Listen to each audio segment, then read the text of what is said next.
বাংলার রিজর্ভেশন থেকে আমি তনুশ্রী আপনাদের জন্য নিয়ে চলে এসেছি কিছু বিশেষ খবর। জনসাধারণের জন্য বন্ধ থাকবে দরজা। এবার মল্লিকবাড়ি দুর্গাপুজোতে আর কি হচ্ছে আসুন দেখেন। দুর্গাপূজায় রঞ্জিত মল্লিক ও কোয়েল মল্লিকের বাড়িতে কি হচ্ছে তার দিকে প্রতিবারই নজর থাকে সবার। এমনকি পুজোর কটা দিন মল্লিক বাড়ির পুজো দেখতে অনেকেই পৌঁছে যান।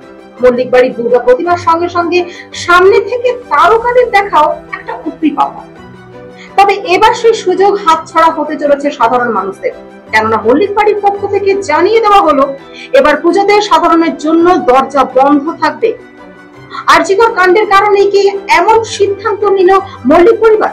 সংবাদ মাধ্যমকে দেওয়া সাক্ষাৎকারে রঞ্জিত মল্লিক বলেন, আমাদের পুজোর বয়স 100 বছর হলো।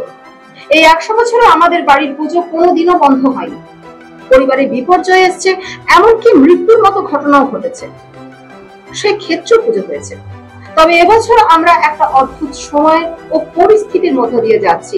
আরজিকরের মর্মান্তিক ঘটনা কেউ ভুলে যায়নি, আমাদেরও একই অনুভূতি। পুজোর আনন্দটা প্রতিবারের তুলনায় অনেকটাই ম্লান। তবে পুজো হবে, বাড়িতে পুজোর আয়োজন চলছে, কিন্তু প্রত্যেক বছর মল্লিক বাড়ির ঠাকুর দালানের দ্বার অবারিত থাকে। এবছর সেটা আমরা রাখতে পারছি না, ফলে সাধারণ মানুষদের মল্লিক বাড়ির ঠাকুর দেখতে একটু সমস্যা হতে পারে। তবে বর্তমান পরিস্থিতিতে আমরা নিজেরাই বিব্রত রয়েছি। শুধু তাই নয়, এবার আমাদের বাড়ির পুজো 100 বছরে পা দিল, ফলে আমাদের অনেক আত্মীয় এবার আসছেন, বাড়িতে অনেক মানুষ থাকবেন।